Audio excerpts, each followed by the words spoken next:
Lo que dicen estas nuevas teorías es que una enfermedad, solo hablando a nivel físico, bueno, lo más básico de lo más básico es que el cuerpo enfermó, como decíamos, sin saber por qué, ¿no? Las circunstancias externas no se considera que sean anormales, solamente es que mi cuerpo de repente un día decidió volverse loco y atacarme, ¿no?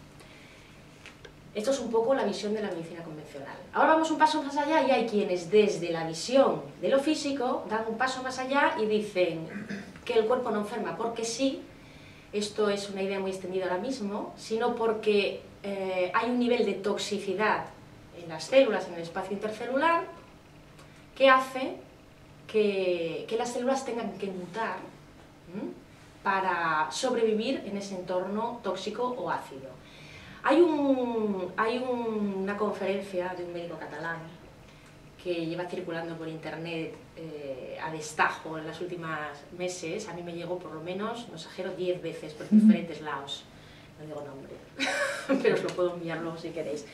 Entonces este hombre habla un poco de todo lo que habla Andreas Moritz en sus libros, ¿no? Lo que viene a decir, es un médico que además trabajaba en oncología, que se da cuenta de que la quimioterapia es mal tolerada por los pacientes, que sufren, que a veces no aguantan todas las dosis, o pongámonos en otros tratamientos fuertes, ¿no? de ciertas enfermedades, y bueno, y empieza a ver la manera de ir por otro camino. Entonces él lo que viene a contar en su conferencia de una manera muy didáctica y muy sencilla y muy clara es esto de la acidez, que cuando la toxicidad está en el medio celular, esto hace que la célula, por un lado, no se pueda nutrir adecuadamente, porque todo tiene, o sea, la sangre que llega para nutrir la célula tiene que atravesar todo ese espacio intercelular lleno de ácidos tóxicos.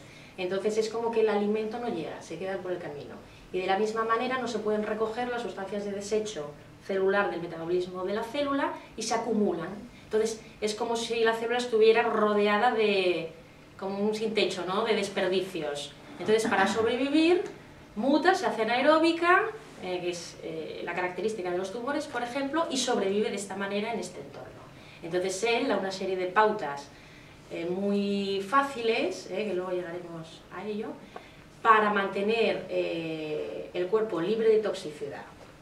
Entonces, en un momento dado, bueno, lo que está diciendo este hombre no es nada nuevo, es lo que cualquier médico holístico de hoy en día, o así un poco alternativo, va a hacer, ayudarte a desintoxicar. Pero bueno, él los puso en un vídeo de una manera muy clara, circulan por internet, y yo sé por un amigo que anda ahora en un proceso de cáncer que ha intentado pedirle hora al médico, y bueno, tiene una lista de espera hasta no sé cuándo, que es por el vídeo que ha puesto, porque entonces la gente se cree que, lo que decía una amiga, digo, bueno, pero esto que está diciendo no es nada nuevo, dice, ya, pero como es médico, es que cuando lo dice un médico cambia todo, ¿no? Cobra valor para nosotros, pero hay muchos médicos que ya lo están diciendo desde hace mucho. Entonces, una cosa que me hace gracia en esta conferencia, por ejemplo, es que él dice que bueno, que hay varios mecanismos que tiene la célula para eliminar esa toxicidad y que depende por qué tejido la elimine, vamos a tener unas enfermedades u otras. Dice, por ejemplo, si la elimina por la piel, podemos tener una psoriasis, o si la elimina por, yo qué sé, por el sudor, pues puedes tener un sudor ese día de peor olor. Y entonces él dice, y la gente me pregunta, ¿y de qué depende que el cuerpo decida eliminarlo por las mucosas, por la piel, por el hígado o por... ¿De qué depende? Y entonces él dice que eso depende del cerebro, que es como el ayuntamiento del pueblo, él pone el ejemplo, y que es el que marca. Y con esta explicación queda zanjado, ¿no? Pero yo, claro, aquí viendo la idea decía yo, bueno, ¿y de qué depende que el cerebro decida eliminar por un lado o eliminar por otro? Eso al final va a ser donde se nos va a manifestar la enfermedad, porque lo que está soltando son ácidos, ¿no? Entonces eso puede afectar, pues eso, irritándote la piel, irritándote las mucosas. La cuestión es, ¿por qué el cuerpo decide? Supuestamente toda enfermedad se reduce a esto, a una toxicidad en el cuerpo, que como el sistema inmune está bajo y la toxicidad muy alta, no hay manera de sacarla a tiempo. Entonces, aquí a mí se me plantean dos preguntas. Una, ¿de qué depende que el cerebro decida echarlo por un lado y echarlo por otro, lo cual va a suponer que tenga una enfermedad de intestino, o de pulmón, o de piel? Y dos, ¿qué es lo que crea la toxicidad en el cuerpo? Esto también es importante, ¿no? Porque estamos luchando contra la toxicidad. Entonces, cuando pensamos en toxicidad, ¿qué es lo primero que se nos viene a la cabeza? ¿Qué es lo que más decirme? ¿Qué es lo que se os ocurre que puede crear toxicidad en el cuerpo? Tabaco. Lo que comemos, polución, lo que comemos... Estrés. Bueno, hasta ahora, el estrés... ¿Os parece que el estrés puede crear toxicidad en el cuerpo? Sí. Claro, es que aquí ya estamos dando un paso más. Lo primero que a lo mejor podríamos pensar es, tengo que comer sano. Que sí, porque la comida puede ir toxicidad o puede ir depuración. Pero, personalmente, creo que lo que más toxicidad crea en un organismo es todo el tema emocional, la manera que tenemos de pensar, las creencias que tenemos. Y pienso también que es esa manera de sentir,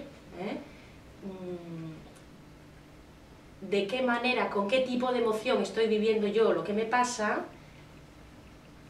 lo que decide por qué órgano va a salir. Entonces aquí entran, habíamos hablado de Andreas Moritz, que habla mucho sobre todo, bueno, él habla mucho de cómo cuidar el cuerpo en lo físico, qué complementos tomar, qué infusiones son buenas, qué comer, qué frutas están bien, a qué horas, habla de la importancia del agua, de muchas cosas físicas, que sin duda van a ayudar al cuerpo a mantenerse limpio. Pero luego damos un paso más, por ejemplo, la teoría de que es el tema emocional quien perturba al cuerpo hasta crear este cortocircuito, por ejemplo, bueno, que yo sepa, el que primero empieza a hablar de esto es el Dr. Hammel. ¿Os suena? Sí. El Dr. Hammel es un médico alemán que a partir de un choque emocional intenso en el que su hijo se muere de un tiro accidental después de 6 meses de agonizar, digamos, se muere, ¿no? Y en esos meses de angustia, tanto él como su mujer desarrollan un cáncer. Él estaba haciendo la tesis de la carrera en aquel momento y entonces se le ocurre si el choque emocional que ha sufrido puede tener que ver con el desarrollo de la enfermedad.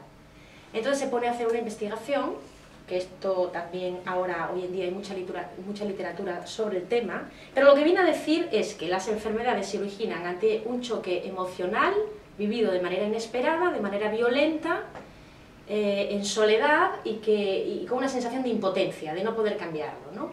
Entonces, que el cuerpo desarrolla una respuesta biológica, esto lo resumo mucho porque nos llevaría toda la sesión de hoy a hablar de Hammer, desarrolla una respuesta biológica, es decir, por poner un ejemplo, si yo he tenido un choque emocional en el que he tenido miedo a morir, por ejemplo, porque he tenido un accidente, y he pasado una angustia tremenda pensando que iba a morir,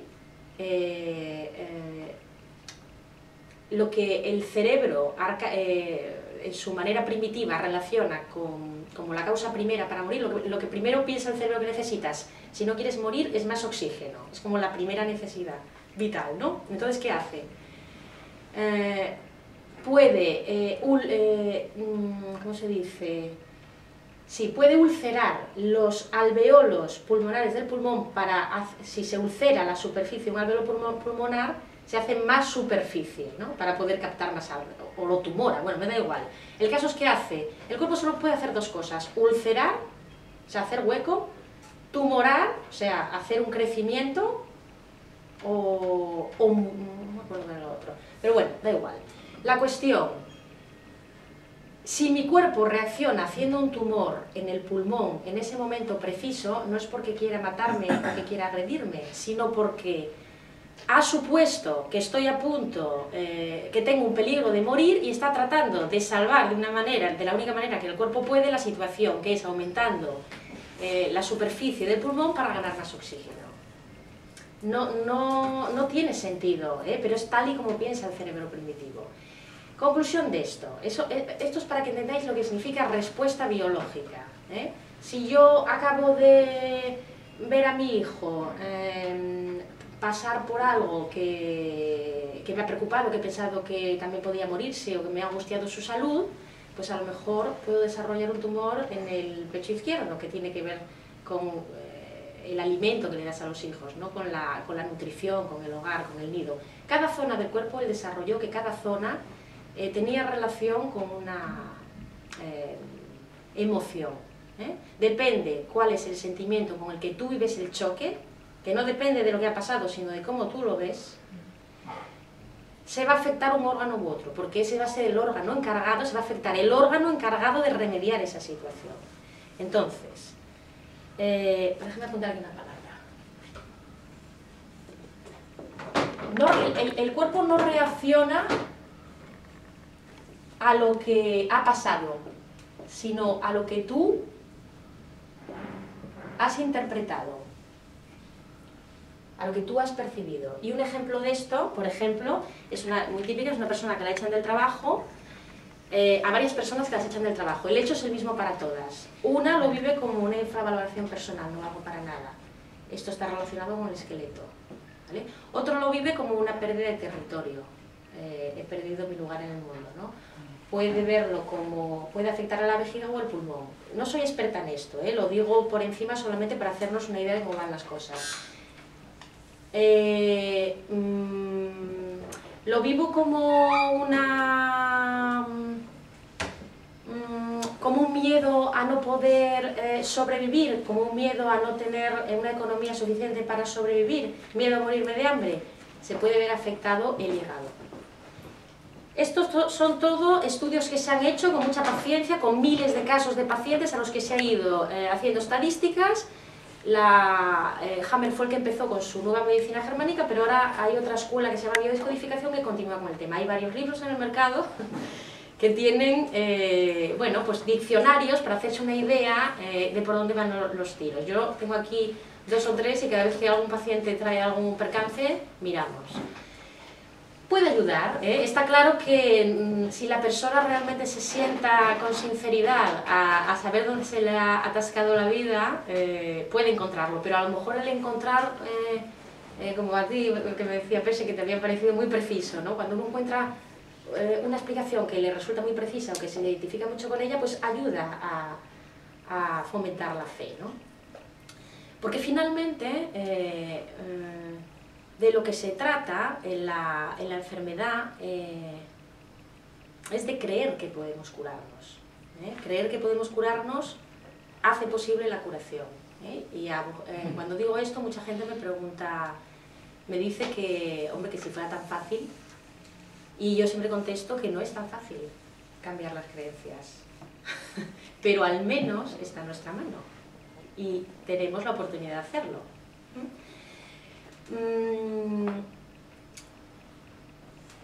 Bueno, esto ahora me siento un poco desordenada, pero todo esto que estoy diciendo luego lo vamos a intentar ordenar. Entonces, la idea de la que vamos a partir aquí es de que cuando aparece una enfermedad es porque algo en la vida está fallando. Algo en la vida está fallando y además se presenta con un trasfondo, nos encuentra en la vida con un trasfondo de gran desasosiego y frustración. Esto, si alguno de vosotros ha pasado una enfermedad o tiene alguna persona cercana que la ha pasado, puede hacer su propia estadística. Mirar a ver si habéis cogido, aunque solo sea una simple gripe, un día que os sentíais plenos, realizados, que habéis conquistado algo importante, un día que os veníais de enamorar o de conseguir el ascenso. Ese día no enfermas. Normalmente enfermas después de un choque importante. Coger este hábito para empezar, que es una de las claves para mantenerse sano, ¿no? Ir cogiendo el hábito de escucharse, ¿no? Aunque sea, hoy me he cogido un catarro, y pues voy a mirar qué significa el catarro, a ver si me da una pista de alguna tendencia que yo tengo, y así voy. Entonces, vamos a partir de esta idea y vamos a intentar que nos parezca algo creíble, ¿no? Al final de la charla. Yo, de todas las cosas que me parecen necesarias para curarse, hay 4 que me parecen claves. Bueno, esto de la percepción lo dejamos aquí un poco aparte, que no quiero hablar de ella, pero fijaros qué interesante que voy a enfermar según lo que estoy percibiendo de la situación, no según la situación en sí, sino cómo yo estoy sintiendo esta situación. La percepción, bueno, es un tema que creo que tiene mucho que ver en la vida, en las enfermedades, en los contratiempos, y creo que la clave de todo es poder cambiar esa percepción, poder cambiar la mirada sobre lo que está pasando. Pero bueno, entonces, nos llega una enfermedad.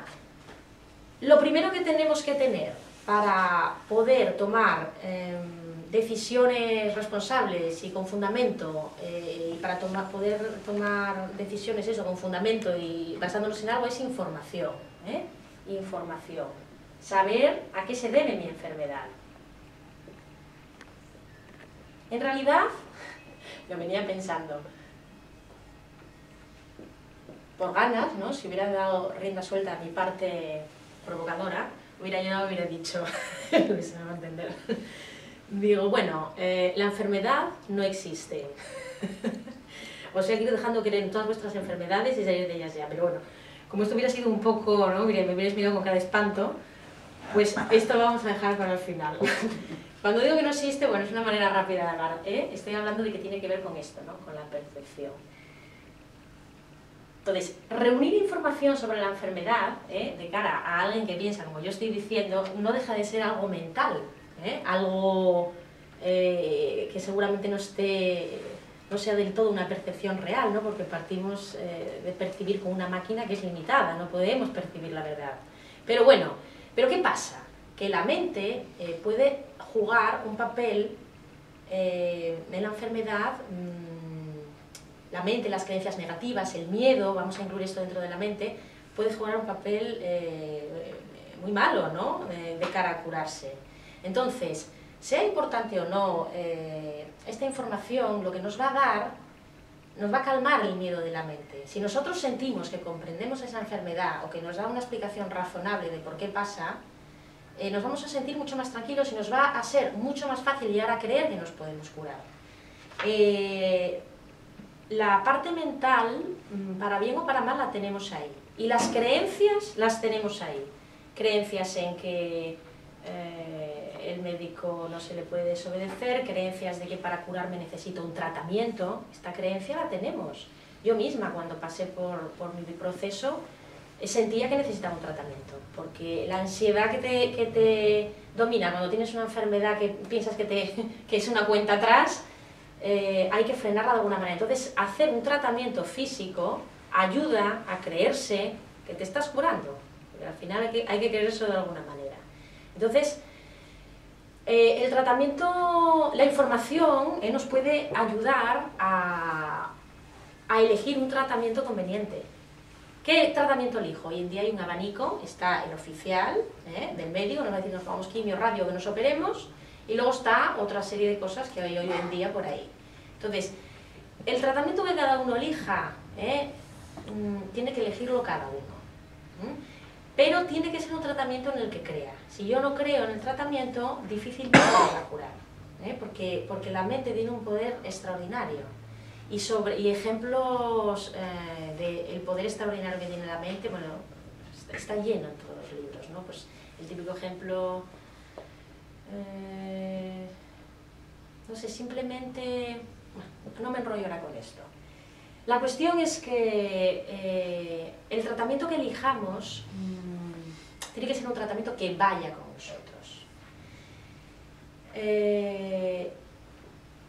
Hipócrates, os suena Hipócrates, el padre de la medicina, un médico muy antiguo, todos los médicos de hoy en día hacen el juramento hipocrático.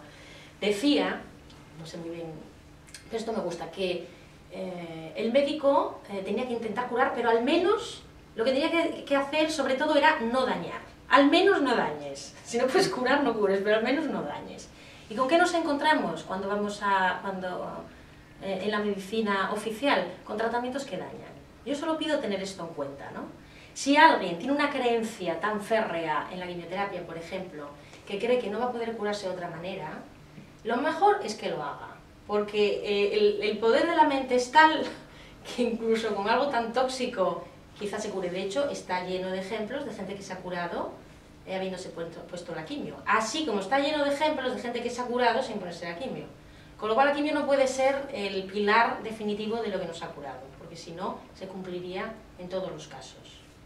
Lo que quiero decir es que si alguien ve este tratamiento como algo difícil de digerir, que no le apetece, que le da miedo, que no va con su manera de pensar, que al menos se dé la posibilidad de plantearse otras opciones, que las hay, que no está obligado a seguir. Insisto en que esto no es ninguna revolución, esto es una cosa que cada vez hay más casos, y que hay testimonio de ellos por escrito y que cualquiera se puede leer estos libros. Entonces, estos libros de Andreas Moritz, buscad información porque la hay. Y esto nos lleva a otro punto siguiente, muy importante, porque si me informo de lo que es una enfermedad, tendré que buscar en quién confiar, ¿no? Para curarme.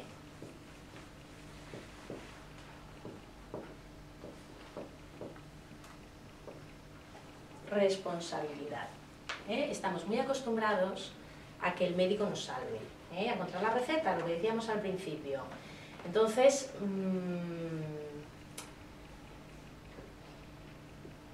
claro, yo creo, criticamos mucho el estado de la medicina oficial, pero el estado de la medicina oficial creo que tiene que ver, parte que si esa es la medicina que tenemos, es porque fundamentalmente esta es la idea que tenemos, que el médico nos tiene que curar. Entonces, si partimos de la base que la enfermedad se presenta en un momento en que la vida está fallando totalmente, deducimos rápidamente que nosotros tenemos un papel importante para cambiar esas circunstancias.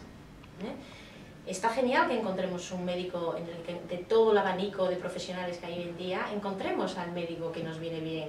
Si yo voy a un médico, eso es una cosa que me pasaba a mí, si yo iba a un médico, me caía mal, el tratamiento que me proponía me daba miedo, su vaticinio me parecía pesimista, o me mandaba un tratamiento que me pareciera perjudicial para el cuerpo, yo directamente a ese médico no volvía, así. ¿Por qué? Porque a mí, o sea, tenía una especie de lucidez que me decía, yo no creo en esta persona no me puede ayudar. Está lleno de médicos, ¿por qué voy a elegir a uno que no me gusta? Yo no sé a cuántos médicos habremos soltado, pero vamos, a los que fueran, con tal de encontrar algo que apoyara mis propias convicciones internas. Y entonces, el médico ya no le vamos a pedir que nos cure, sino que le vamos a colocar más bien un papel de acompañante. Va a ayudar a nuestra mente a creer, porque tenemos a alguien detrás que tiene una carrera, que tiene unos conocimientos y que nos apoya en el proceso. Poca gente está en ese nivel mental tan fuerte para curarse solo a nivel mental. Yo creo que es posible, pero no creo que la mayoría estemos capacitados. Entonces está bien encontrar un médico en quien confiar, que haya visto más casos, porque esto a la mente le tranquiliza, ¿no? Ahora, ¿le vamos a dar a él la responsabilidad de que nos cure o la vamos a asumir nosotros? Esto, a mucha gente se le ponen los pelos de punta porque lo asocia con la culpa. No estamos hablando de culpa, estamos hablando de que una serie de maneras de pensar o de maneras de vivir conducen a que el cuerpo te dé una advertencia. Entonces, se trata simplemente de leer el mensaje y responsabilizarse, o sea, a lo mejor con esa advertencia nos es más fácil hacer cambios que de otra manera no hubiéramos podido hacer. Se trata de responsabilizarse. No solo nos estamos culpando, sino que nos estamos dando la opción de tomar nosotros el poder.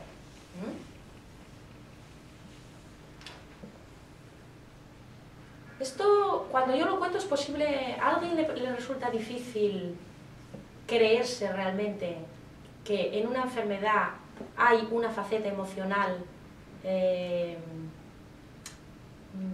enferma, o sea, hay un choque emocional importante. Esto, decirme la verdad, ¿hay alguien que crea que no es así? ¿Hay alguien que esto le parezca raro? ¿Alguien que crea lo que os diga vuestro corazón? Porque aquí ninguno somos expertos en la materia, a lo mejor como para... Pero si miráis dentro de vosotros, dice, una enfermedad, ¿qué es? ¿Obra de la casualidad? Yo puedo caer enfermo como puede caer el de al lado y yo no tengo aquí ni voz ni voto en lo que está pasando. Bueno, podemos creer esto, pero esto no es una creencia que nos vaya a traer mucha felicidad, ni mucho poder de actuación, porque estoy a expensas de lo externo, y lo externo pasa sin que yo tenga intervención sobre ello, ¿no? Ahora, si me doy cuenta de que lo que pasa afuera está siendo filtrado por mi cabeza, por mi mente, por mi percepción, que tiene que ver con las interpretaciones que yo le doy, eso quiere decir que también las puedo cambiar. No es un camino fácil, pero es un camino posible al menos. Confiar en la suerte es un camino imposible. O sea, no... Yo de pequeña me preguntaba mucho, me llamaba la atención que, yo qué sé, se estrellaba un avión, 2 supervivientes. o un atentado, 3 supervivientes. Y siempre decía, ¿esto será casualidad o será que estas 3 personas tenían algo especial, ¿no? ¿Habrá una mentalidad típica del que se salva, del héroe, del que gana? Y siempre esto a mí me interesaba muchísimo porque yo siempre que imaginaba alguna catástrofe yo me veía entre las que morían seguro. O sea, yo tenía tanto miedo, ¿no?, a los avatares de la vida, que siempre pensaba, bueno, yo muero fijo. Digo, ¿habrá alguna manera? ¿Qué habrá, ¿no?, en el carácter de estos seres de las películas que siempre se salvan? Y tengo la sensación de que hoy por hoy, de que realmente hay una manera de pensar, hay una manera de percibir el mundo que te coloca en este lugar de seguridad, vamos a llamarlo así. Y que de alguna manera, bueno, pues se me ha ido revelando, ¿no?, esta manera. Y eso es un poco, en conclusión, lo que quiero contar. Entonces, cuando nos responsabilizamos de las cosas que nos pasan, cuando no pensamos que somos una víctima inocente de lo que está pasando, cuando nos responsabilizamos, al menos tenemos cosas que hacer. Luego está el tema de la motivación.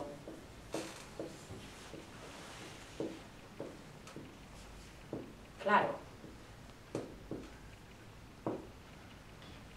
Porque partimos de la base que nos queremos curar, pero es que resulta que realmente hay mucha gente que no se quiere curar. No siempre uno se quiere curar, aunque lo diga. Porque decir me quiero curar es muy fácil, pero hacer los cambios que se requieren para curar no es tan fácil. Entonces, para querer vivir hay que tener una motivación. Hay un libro que habla, hay un libro sobre el cáncer, que lo escriben unos psicólogos y médicos que tienen una clínica, me parece que es en Centroamérica, bueno, me parece que es Estados Unidos, pero ya en Centroamérica. Y entonces ellos tratan con la medicina tradicional, con quimioterapia y radioterapia, pero sin embargo empiezan a hacer unas observaciones muy revolucionarias, ¿no? Estos ni siquiera son alternativos.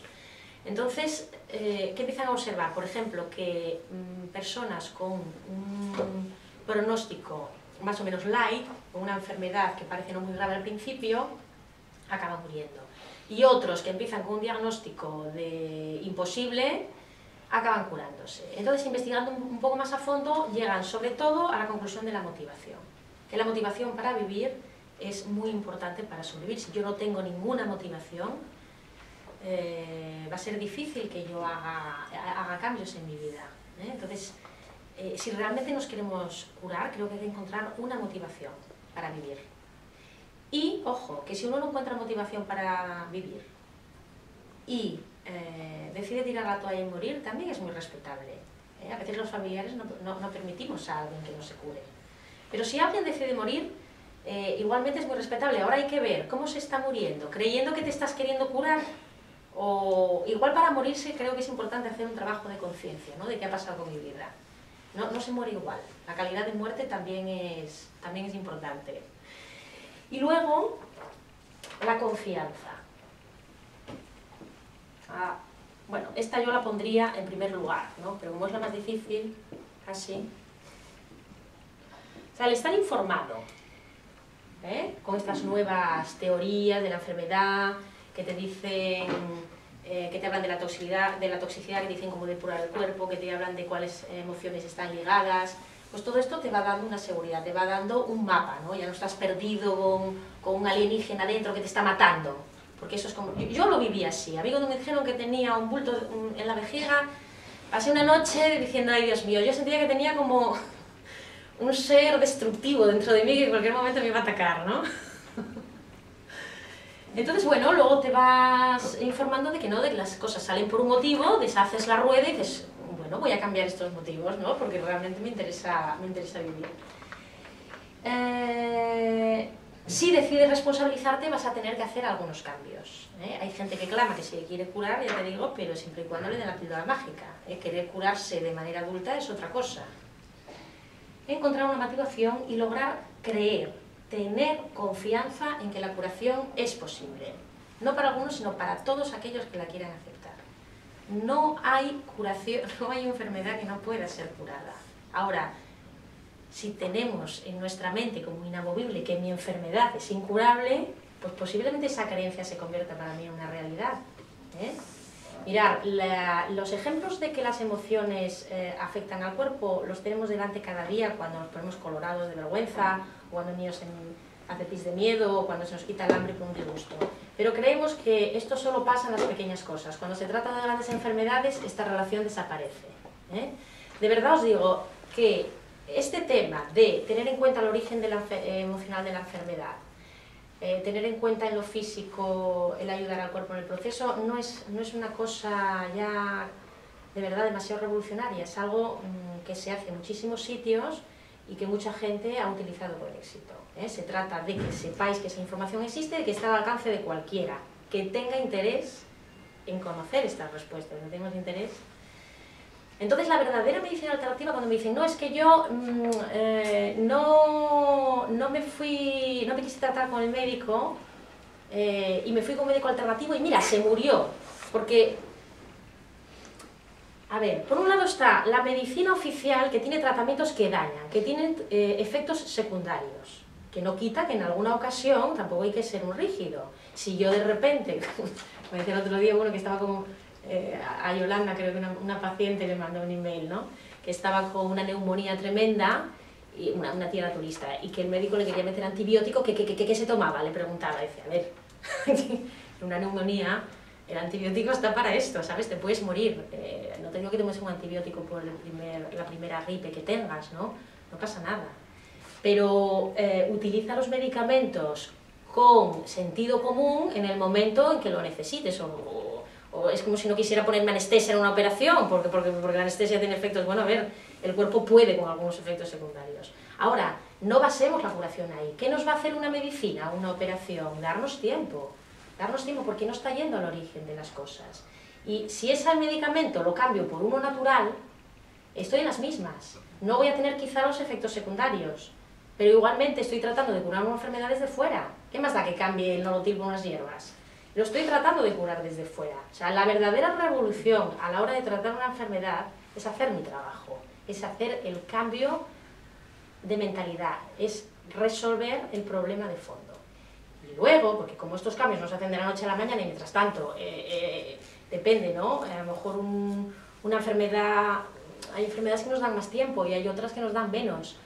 Si la enfermedad es muy agresiva y se extiende muy rápidamente, pues sí que puede ser interesante frenarla con un método físico mientras yo hago el cambio, pero sin confundirnos dónde está la verdadera curación, porque los tratamientos físicos van a hacer que lo físico gane tiempo, pero si la semilla que hace que brote en lo físico, lo que sea que tengamos, no es arrancada, va a volver a crecer. Yo me quito el tumor, pero vuelve a salir. ¿Cuántos casos hay de la medicina convencional que pasa esto, ¿no? Que lo quitan, pero vuelve. Entonces, la verdadera curación, desde mi punto de vista, reside en el trabajo personal que uno hace, en el cambio de miras que uno hace. A veces se hace conscientemente, hay gente que lo hace inconsciente, porque el simple hecho de recibir una enfermedad de este una enfermedad que amenaza la vida, ya hace a cualquiera plantearse la vida de otra manera. A veces se hace de una manera muy consciente y a veces se hace por pura intuición, ¿no? Entonces,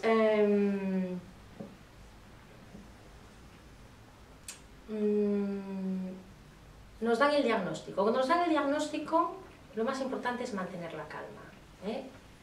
Me acaban de dar una mala noticia, mantén la calma, y si tienes miedo, bueno, exprésalo, ¿no? Como dicen, ser valiente no es aparentar estar bien en todo momento, sino permitirse las emociones que nos vienen, ¿no? Entonces, en un primer momento llora si te hace falta, haz lo que quieras, pero intenta mantener la calma y no asocies enfermedad igual a muerte, porque esto es una creencia. El hecho que te digan que tienes un cáncer o cualquier otra enfermedad solo quiere decir eso, que tu cuerpo ahora mismo está pasando por un trance diferente.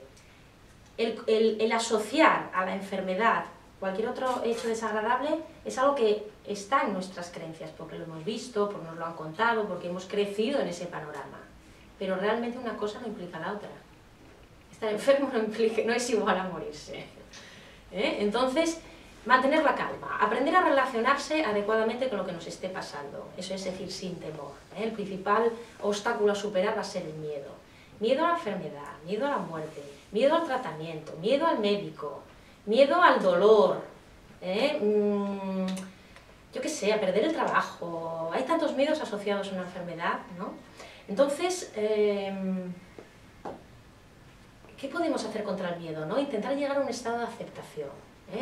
A mí personalmente fue otro episodio que recuerdo con bastante claridad. Yo estuve la primera fase adenazada por el miedo, porque no sabía por dónde salir.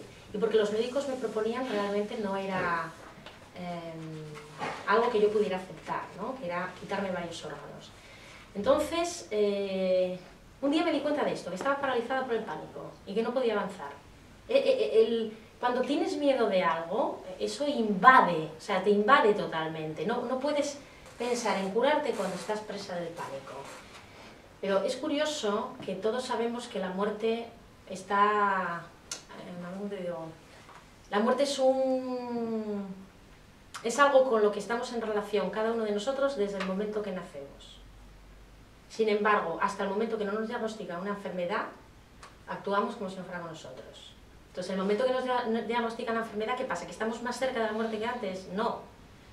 Tú te crees que estás más cerca que antes. Y yo me di cuenta de esta obviedad. Parece una tontería, pero en ese momento pensé... esta gente, porque yo miraba al resto de los mortales y decía... Qué envidia, ¿no? Ellos viven en su paz y yo tengo que vivir este tormento, ¿no? Este tormento interno. Y de repente pensé, ¿qué me dice a mí? Que del que estoy teniendo envidia no se va a morir antes que yo. De repente, de que le cae la casa encima, ¿no? Yo qué sé, es que hay tantas maneras, ¿no? Entonces, de repente me di cuenta que en realidad no era nada nuevo que me pudiera morir, con lo cual no tenía sentido darle mayor importancia en ese momento. Y que además estaba obstaculizando, ¿no?, mi curación. Entonces, simplemente darme cuenta de que morirse era algo natural y que realmente no era una asociación directa a lo que a mí me estaba pasando, aceptar que me podía morir y que eso... al fin y al cabo no estaba en mi mano, ¿no? Yo no sé, me dio el relax suficiente para poder orientar mi atención en otro lado, en la curación, ¿no? O sea, yo estaba demasiado pendiente de las cosas tenebrosas que me podían pasar. Eso no había pasado, ahí estaba saliéndome del momento presente. ¿Por qué no pensé en toda la gente que se curó? ¿Ves? Ahí ya estaba yo cayendo en la mentalidad del perdedor. Pues no. Entonces... la aceptación, ¿no? Para mí la aceptación, para poder aceptar las cosas hay que tener un grado de confianza en la vida, un grado de confianza en la inteligencia de las cosas, ¿no? En el orden de las cosas. Y si yo me he podido trabajar un poquito en la idea de que la vida es un lugar favorable, ya sé que aquí estamos pocos, pero bueno, si tengo una mínima confianza en que mi cuerpo es un ser inteligente, que lucha por la supervivencia y no que enferma de repente para jorobarme, ¿qué tiene más sentido común? ¿No es un instinto el de supervivencia en todos los seres vivos? ¿Por qué un cuerpo va a trastocarse así por las buenas sin ningún motivo? Esto no es muy científico, que digamos, ¿no? Ya si nos gusta la ciencia. Ni es muy científico pensar que atacar una enfermedad sin comprender sus causas va a dar algún resultado. Pero bueno. Entonces, para mí, el poder aceptar una enfermedad pasa por una idea parecida a: si a mí me ha tocado esto en este momento, es porque hay un aprendizaje en esta situación que a mí me vale, y yo tengo que encontrar ese mensaje. O sea, toda mi inteligencia en ese momento está al servicio de darle una explicación favorable a eso que me está pasando. Por ejemplo, cuando a mí cuando me dieron el diagnóstico, después de desmayarme, esto ya, días después ya estaba en el hospital ingresada, que me habían hecho la primera operación, analizaron y entonces vieron que era un tumor malísimo y que había que quitar la vejiga, el útero y los ovarios. Estaba con una amiga y hubo un momento que nos daba a mí me daba la risa porque me contaban aquello y yo sentía que aquello no podía estar pasándome a mí. Pero no en plan negación, es que yo realmente no me sentía tan enferma. Digo, me miraba con mi amiga y nos entraba la risa y decía, no puede ser. No puede ser. Yo el otro día estaba con mi vida tranquilamente y ¿qué hago aquí, no? Con esta espada sobre mi cabeza. Y entonces, cada día era peor. Primero llegó con que era un tumor muy malo, al día siguiente llegó diciendo que además estaba en una zona muy mala, con lo cual no tenía opción a que me reconstruyera la vejiga. Vamos, que la única opción era ponerme una bolsa para la orina. Imaginaros. Y bueno, nada, ahí fue la cosa de mal en peor, cada día me decían una cosa nueva, ¿no? Peor que la anterior. Y cuando por fin logré que me dieran el alta, llegué a casa en un estado patético, o sea, con 7 kilos o 9 kilos menos, yo no sé cuántos, adelgacé, del estrés, de haber estado ingresada. Y pensé, jolín, no pensé que yo tuviera la mente, o sea, yo pensé que mi vida estuviera tan mal como para que me tocara algo tan gordo, ¿no? Una enfermedad, vale, sí, no tenía la vida la verdad que estaba bastante atascada, comía muy mal, no tenía retos en aquel momento, estaba obsesionada con el deber. Por ejemplo, los amigos me decían vamos a salir a dar una excursión, y dice, no, no puedo, tengo que darme a estudiar. Cursos que yo hacía de fin de semana, o sea, no ningún examen del que me fueran a examinar. Luego me quedaba en casa, no estudiaba nada, porque no estaba concentrada. Entonces, realmente estaba en un momento de la vida atascado, en que me vino muy bien una sacudida de este tipo. Pero si miraba profundamente no me veía tan mal como para que me mirara algo tan grave, ¿no? Y entonces me dije, esto veis, es una confianza en lo bello. Y es curioso, estas cosas que yo al principio pensaba, bueno, que a lo mejor hablaba con ellas con la boca más pequeña porque me parecían como carentes de fundamento, las encuentro en muchos libros de Hammer, de esto y de lo otro, citados por muchos autores con experiencia, ¿no? Busca la belleza en tu vida y busca lo bueno, ¿no? Puestos a interpretar, ¿por qué vamos a interpretar las cosas malamente? Entonces, yo bajé del portal y pensé, bueno, vamos a ver. Puse eso, mi coco al servicio de encontrarle otra explicación. Entonces dije, ¿por qué puede ser que a mí me esté tocando todo esto? Porque no me parecía justo. Y me vino, cuando uno se pregunta, llegan las respuestas, pero hay que preguntarse primero. Y me vino como una idea, dije yo, digo, claro, si imagínate que me hubieran... A mí siempre me interesó, había leído algún testimonio de gente que había tenido enfermedades de estas complicadas y había probado por su cuenta, sanando su vida, y se había curado, ¿no? Y siempre me pareció una cosa como curiosa, ¿no? De que ya no se veía tanto cuando yo empecé a leer estas cosas. Y me acuerdo un día que me pregunté a mí misma, si yo tuviera una enfermedad, ¿me atrevería a ir por otro camino? Porque a mí me gustaba más, ¿no? Ahí quedó la cosa. Pero siempre sentí curiosidad, y como además me dedico a intentar ayudar a la gente a salir de sus males, pues me interesaba doblemente, ¿no? Siempre me interesó mucho cómo eliminar el sufrimiento del mundo, ¿no? Porque no me parecía algo lógico. Entonces pensé que en realidad el que me lo pusieran tan crudo era la manera que yo tenía de decir al médico que no. Porque si el médico me hubiera dicho, tienes un tumorcillo en la cúpula de la vejiga, no muy grave, te vamos a quitar media vejiga, y tú vas a seguir yendo al baño con normalidad, solo que a lo mejor vas a retener menos volumen de orina, ¿no? Eso no hubiera cambiado mi vida drásticamente. Y a lo mejor hubiera dicho, vale, pues opérame, ¿no? Pero claro, si me dices que me vas a quitar la vejiga, me vas a poner una bolsa, me vas a quitar el útero, los ovarios y no sé qué más burradas me dijeron, que las no quiero repetir, claro, entonces pasaba a ser algo favorable lo que me estaba pasando, porque el hecho de que fuera tan grave me animaba a decir, ni hablar, déjame pedir al menos la otra opinión, yo al menos me abría la posibilidad, ¿no? Y ya encontré un factor positivo, ¿ves? Me está pasando todo esto tan grave para que yo vea clarísimo que por aquí no, porque yo realmente lo que luego sentí es que en mi experiencia particular todo el mundo tenemos un motivo para atravesar lo que sea que atravesemos en la vida. Lo que yo más siento como verdadero en mi caso es que yo necesitaba vivir una enfermedad en primera mano para poder hablar de todo esto con cierto sentimiento propio de tener cierta autoridad al hablar del tema, ¿no? Si no, nunca me hubiera atrevido a hablar con tanta convicción, ¿no? Yo tenía que atravesar ese sendero para contarlo, y esa fue mi realidad a partir de aquel momento. Yo empecé, no quiere decir que en aquel momento ya encontraba la solución, pero yo ya encontré una nueva vía de actuación. Cambié mi percepción del asunto, ¿entendéis? Y eso, intentar dar a lo que pasa, o sea, si cualquier tratamiento, cualquier médico me está haciendo sentirme mal o me está debilitando la sola consulta, ¿cómo voy a creer que esto me va a curar? Fuera, este médico no está hecho para mí. O esta persona o este terapeuta, voy a buscar a aquel que me motive, que cuando salga de su consulta me sienta que creo más, que confío en él, que me siento más fuerte, ¿no? está lleno de cosas que se pueden hacer. Luego os mencionaré alguna por mencionar. Entonces, quiero decir, si voy logrando generar una cierta confianza en la vida, en la inteligencia de las cosas, en la inteligencia de mi cuerpo, en la inteligencia de la vida como ser global, ¿no? que funciona con todos nosotros dentro, es fácil que yo pueda creer que las cosas tienen un motivo y se pueden revertir. Ahora estamos en unos tiempos muy favorables para superar el complejo de víctima, porque tenemos cantidad de información al respecto. Entonces, la confianza es lo que nos va a permitir la aceptación. Y con aceptación no digo resignación, no, porque encima nos viene aquí la Santa Madre Iglesia, ¿no?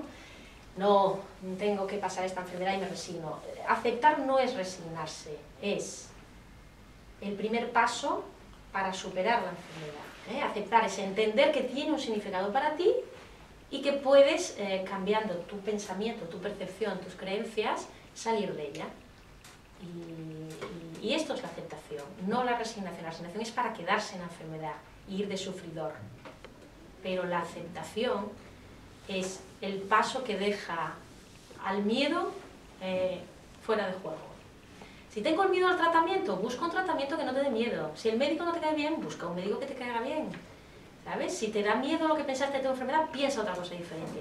Y si hay días en que no puedes pensar nada más que en cosas negativas, no sé, ponte una música que te guste, vete a ver a alguien, un sobrino, un nieto, alguien, los niños son gente que pueden ponernos de buen humor instantáneamente, ¿no? Intenta desviar tu atención, porque allí donde pones la atención vas a reforzar. Entonces, si yo estoy pensando todo el día en las consecuencias nefastas de lo que me va a pasar en la enfermedad y en todos mis síntomas, lo que estoy haciendo es potenciar la enfermedad. Entonces, más que luchar contra la enfermedad, hay que entrar en la línea de vivir para la salud, enamorarse de la salud, ¿no? ¿Y qué es la salud? Sobre todo, una mente que percibe correctamente. Bueno, estos son, a ver, las teorías que yo os expongo, a ver si os dicen algo vosotros.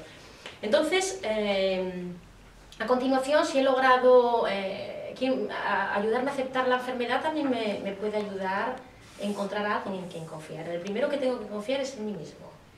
Pero, lógicamente, búscate un profesional que te dé confianza, o 2, o 10, no tiene por qué ser uno, que te ayuden a recorrer ese camino, pero desde la perspectiva de que yo soy el que me voy a curar y nadie puede hacerlo por mí. Entonces, esto se me olvidó decirlo antes, entre las creencias habituales también está el tema de la genética. No, es que como es hereditario, esto es un argumento que a muchos les parece inamovible, no es hereditario y mi abuela lo tuvo. Bueno, el problema es que cuando decimos hereditario, cuando pensamos en hereditario, en nuestra cabeza, en nuestras creencias, suele ser hereditario igual a imposible de esquivar. O sea, estoy obligado a tenerlo. No, hereditario es que en tus genes está la información de esa enfermedad. Pero hoy ya se sabe, también por mucha gente que lo cuenta de manera científica, por ejemplo en el libro de la biología de la creencia, que lo escribió un biólogo, que él mismo dice que cuenta en su libro que a través del estudio de la célula pasó de ateo a místico. ¿Por qué? Él, estudiando la célula, se da cuenta de que en el núcleo de la célula está toda la información, hay toda la información genética de un individuo. Pero el hecho de que esa información se desarrolle o no, o sea, el hecho de que esté en los genes no quiere decir que se vaya a manifestar. Puede estar en tu código genético y no presentarse nunca. ¿De qué depende? Eso me parece que es una ciencia nueva en torno a la genética, que lo llaman epigenética.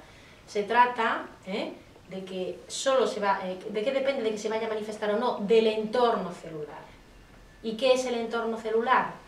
Nuestros sentimientos, nuestros pensamientos y nuestras creencias. Cuando nosotros tenemos una emoción, un pensamiento, una creencia, esto a nivel, para que yo sienta esa emoción, se ha liberado de ciertos centros endocrinos unas ciertas proteínas, los péptidos, que van a llegar a la membrana celular y se van a encajar en su lugar. Y eso va a hacer que yo sienta una determinada emoción. Quiero decir que al final es algo muy físico, mis propias emociones se manifiestan a nivel del cuerpo. Si yo no creo las circunstancias, si yo no me debilito en el terreno con una serie de pensamientos o de creencias, por mucha información que tenga mi código genético, no se va a manifestar. En el libro de Recuperar la salud, una apuesta por la vida, que es el que os contaba de los experimentos estos de la consulta de Centroamérica, pone, ahora no me acuerdo, pero pone muchos ejemplos muy interesantes de cómo la genética no es el motivo de una enfermedad. Pues ahí te lo cuenta muchos ejemplos, ¿no? Con ratones, con esto, los otros se exponen a diferentes situaciones y al final se ve quién desarrolla la enfermedad y quién no. Entonces, no penséis que estamos bajo el yugo de nada externo que nos obliga a algo. Por si queda alguna duda de esto, del poder que tiene la mente y de que de la percepción conviene desconfiar un poco. Esta mesa, ¿a qué os parece muy real y muy sólida? Es blanca, ¿no? Si la toco, puedo saber si está dura o blanda o de qué material es. Y bueno, podría decir que es blanca y que es dura y que además se mueve. Bueno, pues resulta que si veo esta mesa a nivel microscópico, ¿qué se me revela? Que la mesa está hecha fundamentalmente de vacío. Y con esto, tan sencillo, solo quiero decir una cosa. Nosotros percibimos en función al aparato que tenemos para percibir, nuestro cuerpo y nuestros órganos de los sentidos. Entonces, si mi percepción es que esta mesa es sólida y súper real, y a nivel científico me dicen que la mesa es vacío, una conclusión rápida que saco es que mi percepción no es de fiar. Quiero decir, más allá de lo que yo percibo, hay otra realidad. Y esto es un hecho palpable, y con esto puedo poner muchos ejemplos, ¿no? El hecho de que yo perciba una enfermedad como mortal no quiere decir que lo sea. O el hecho de que al final todo va a depender de cómo yo perciba las cosas, que el entrenar la mente a percibir de una manera bondadosa, amable, a descubrir lo bello que hay en la vida, el orden de las cosas, puede ser una buena inversión, porque nos va a ayudar a que las cosas sean un poco lo que nosotros queramos. Entonces, según esto, la enfermedad y cualquier otro acontecimiento de la vida que nos pueda parecer en principio una putada, un golpe del destino, una mala suerte, una injusticia, puede pasar a ser una gran oportunidad de dar un paso adelante en la manera de percibir. Si podemos aceptar que fue nuestra manera de vivir hasta ese momento, si alguno habéis tenido una enfermedad, podéis hacer vuestro propio balance, ¿no? ¿Qué estaba viviendo antes? A veces la enfermedad no aparece cuando nos la descubren. A veces la enfermedad llevaba allí muchos años, y en el momento que la descubren es el momento en que empieza a dar síntomas. Y a lo mejor no está justo antes lo que nos ha pasado. Ahora me viene esto a la cabeza, porque esto que tenías tú, sabe Dios cuánto tengo yo ahí. Los médicos que hacen autopsias encuentran muchos tumores en gente que se ha muerto de otra manera, por ejemplo. Entonces, si somos capaces de